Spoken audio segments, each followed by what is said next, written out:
Hello brothers and sisters, today magsishare ako sa inyo sa ating moment dito sa karagatan, no?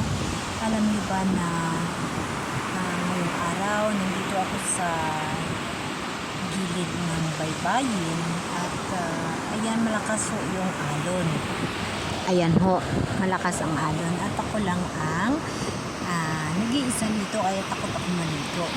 Ngunit alam nyo ba kung bakit ibinabahagi ko itong moment ko sa ngayong araw, ngayong umaga dito sa gilid ng karagatan? Dahil na ito ang aking masasabi sa inyo brothers and sisters, na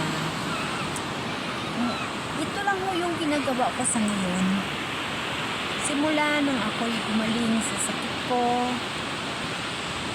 ang lahat ng bagay sa buhay ko ipinaubaya ko sa Diyos.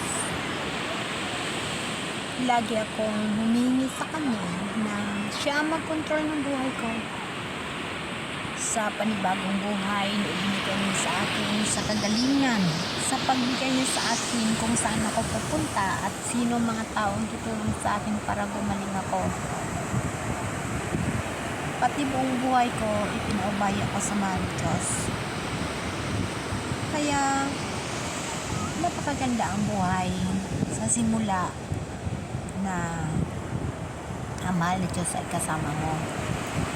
Dahil na ramdam mo ang mga biyaya, ang mga pagtulong sa iyo na hindi ka pinababayaan mula noon hanggang ngayon. Kapatid, bata pa ako, nangangarap na ako. Sabi ko, sa pagtanda ko, gusto ko kasama ko lagi ang Diyos. Di ba pangarap na kala mo biro, no? Pero dahil pangarap ko nga ho yun, lagi kong sinasabi, gusto kong makasama ang mahal ng Diyos sa aking pagtanda. Isa anong paraan, di ba? Hindi mo nga alam pag mamatay ka, kung sa langit ka pupunta, kung kasama mo ang mahal na Diyos, di ba? Ngunit sa batang isip, nangangarap ako na gusto ko sa pagtanda ko kasama ko ang mahal na Diyos. Kapatid, ang pangarap na iyon ay natupad ko. Sa anong paraan? Sa ganitong paraan. Sa edad ko na 55 years old, bata pa ako, grade 1, nag-edad ako na 6 na taon. Just imagine, 50 years after, natupad yung pangarap ko na kasama ko ang mahal na Diyos araw-araw. Magtanong ka kung anong paraan. Itong paraan na nakaupo ka, nagbibidyo ka, nagbo-voice over ka, na ninanamnam mo ang kabutihan ng Diyos sa iyo. Ang lahat na ginawa ng Diyos sa buhay mo. Ang araw-araw na ginagawa ng Diyos sa buhay mo.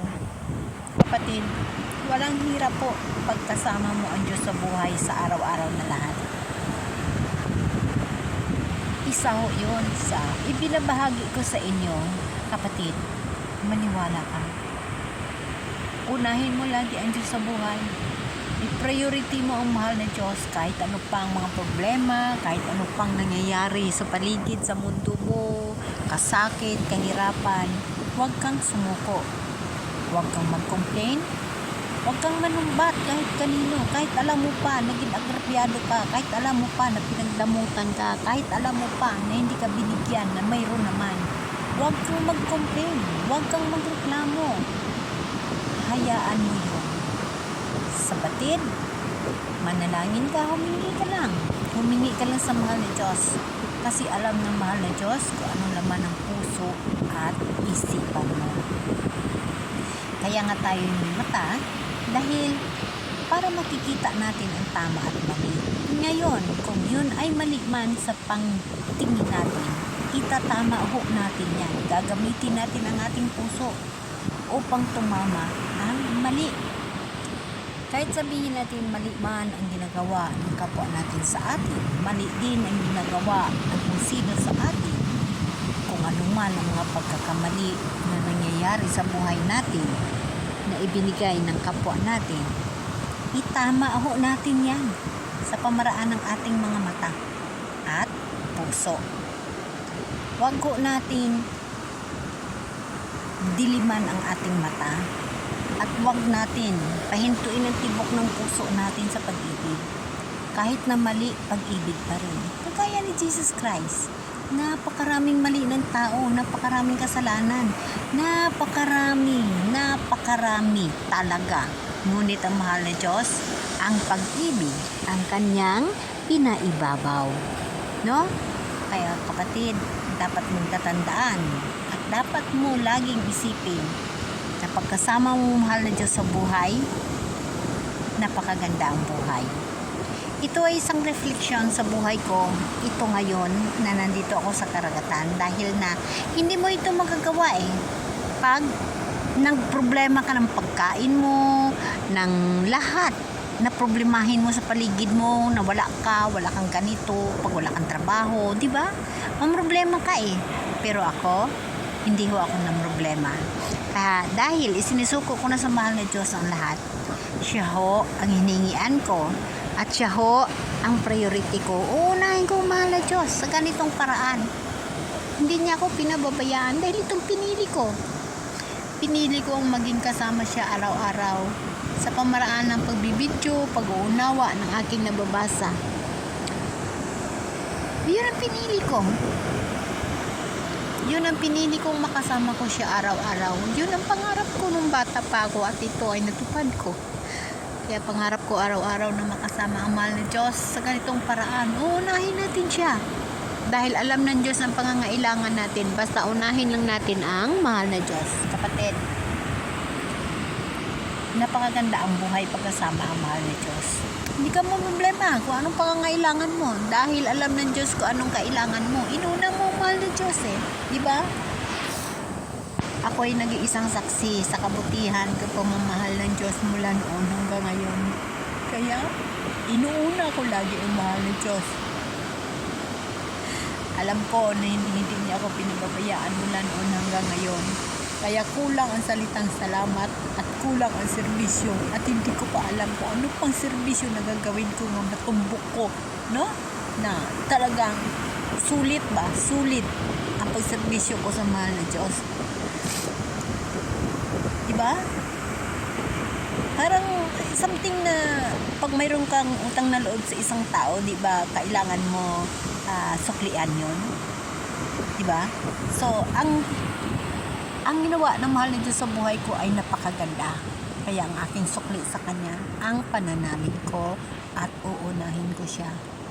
Siya ang uunahin ko sa pamaraan na pag-upload ng video, pagbasa ng Bible, unawain ng Bible at isi-share sa inyo, ibahagi sa inyo ang buhay na yun ang totoo.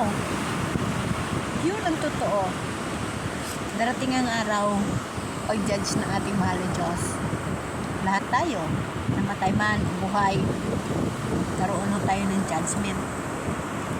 Dito babamba ang bagong Jerusalem, ang bagong langit at lupa, na ang magtatagumpay sa buhay sa mundo at magtagumpay sa lahat na trial sa mundo at ang pananalig sa Diyos ay totoo at hindi bumitaw. Sinunod ang lahat ng kagustuhan ng mahal na Diyos.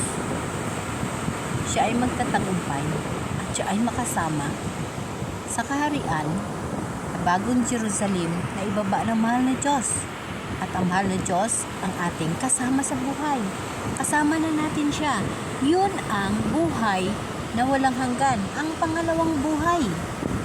Kapatid, tatandaan ninyo na gusto ng mahal na Diyos, lahat tayo ay mabuhay sa pangalawang buhay at makasama siya. Kaya marami tayong mga pagkakataon. I-priority mo ang Diyos, iunahin mo ang Diyos kasi alam mo pa sa pangalawang buhay kasama mo ang Diyos, hindi ka naman problema, basta unahin mo lang siya. Ganon din ho ngayon sa mundo. Unahin mo ang mahal ni Diyos dahil yun din ang makamtan mo sa pangalawang buhay. Priority natin siya.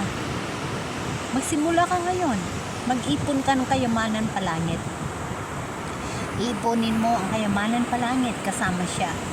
Priority mo ang Diyos. Huwag mo unahin yung mga bagay sa mundo. Dahil ang mga bagay niyan, iiwanan natin yan. Hindi yan mahalaga. Iiwanan mo natin yan, kapatid. Uunahin natin ang mahal na Diyos. Ating paghahandaan at atin iipunin ang kayamanan sa langit. Kung saan makasama natin ang mahal na Diyos at walang hirap. At puro na lang tayo paghimaya, pagpraising, pagkanta sa mahal na Diyos. Ganon ho. So, dito pa lang sa mundo ngayon, mag-practice ka na. Unahin mo na ang mahal na Diyos. Kasi, alam naman ang mahal na Diyos wala kang bigas, wala kang pagkain. Inuna mo siya di ba? So, alam na mahal na Diyos ang pangangailangan mo. Kapatid, unahin mo ang mahal na Diyos. Dahil walang magtatagumpay at walang mananalo sa tinatawag na dalawa ang Diyos. Diyos mo kayamanan, Diyos mo si Jesus Christ. Hindi ka pwede magdalawang Diyos. Isa lang ang Diyos natin sa mundo, ang mahal na Diyos. Iwanan mo yung kayamanan, mga karangyaan. Wala yan. Iiwanan mo yan, kapatid. Kaya, alam niyo ba, kapatid, na sa buong buhay ko, dati nangangarap ako ng bahay para sa mga anak ko. Yes. Pero, sa totoo lang, bata pa ako. Ang pangarap ko talaga kasama ko ang mahal na Diyos. Katwiran ko lagi. Hindi ko kailangan ng bahay. Ang kailangan ko, ang trabaho. Dahil sa pagtrabaho ko, malaki ang bahay ng mga amo ko. Di, bahay ko na rin yun. Ang gagawin ko lang, magiging honest, magiging masipag, at magiging tapat. Bahay ko na rin yun. Ano? Lahat yun natutupad. Especially ang sinasabi ko na sa pagtanda ko, gusto ko kasama ang mahal na Diyos. Wow. Talagang natupad. Ito ho yung pangarap ko na natupad. Wala ho ako, kapatid, pinapangarap na hindi ho na ibigay ng mahal na Diyos at hindi natupad. Lahat ho na pangarap at lahat na minimiti ko nung bata ako hanggang sa ngayon, lahat ho yun, kapatid, natupad. Maraming trial sa buhay ko, mga pagkakamali, mga kasalanan, yes, marami. Ngunit hindi ho ako bumitaw sa mahal na Diyos. Dahil lagi natin tatandaan na ang mahal na Diyos hindi tumitingin ng kasalanan ng tao, kundi tumitingin sa ginagawa ng tao na kaaya-aya sa kanyang kagustuhan. Kaya, kapatid, lagi nating tatandaan na ang Diyos kasama natin. Alam niyo ba na sa buhay natin, pagkasama natin ang Diyos at naniniwala tayo sa Diyos at ang ating lahat-lahat ay sinusuko natin sa Diyos, napakaganda ang buhay, kapatid. Wala ho tayong problema, kapatid. Tatandaan mo yan. Priority mo ang Diyos. Gawin mong ulong mahal na Diyos at ikaw ang katawan, sigurado panalo ka sa lahat ng laban sa buhay mo. Ganon ang naging buhay ko. Wala ho akong pangarap na hindi natupad, kapatid. Ipinagmamalaki ko yun. Naging saksi ako sa kabutihan at mirakulo ng mahal na Diyos sa buhay ko. Kaya ho, hindi ako nagsasawa sa pagsabi na maswerte ho ako. Na isinusuko ko at sinuko ko ang buhay ko sa mahal na Diyos dahil na step by step lahat ginawa niya. Lahat to. Lahat na pangarap ko natupad. Lahat-lahat na minimiti ko, bata pa ko, natutupad. Kapatid, isa na lamang ang pangarap na minimiti ko. Ang buhay na walang hanggan, ang makasama ang Diyos, ang mag-antay sa pagbabalik ng mahal na Diyos at makasama siya. Yun ho ang pinakahuli kong pangarap sa buhay. Ang makasama ang mahal na Diyos. Ang makasama sa buhay na walang hanggan. Amen? Amen.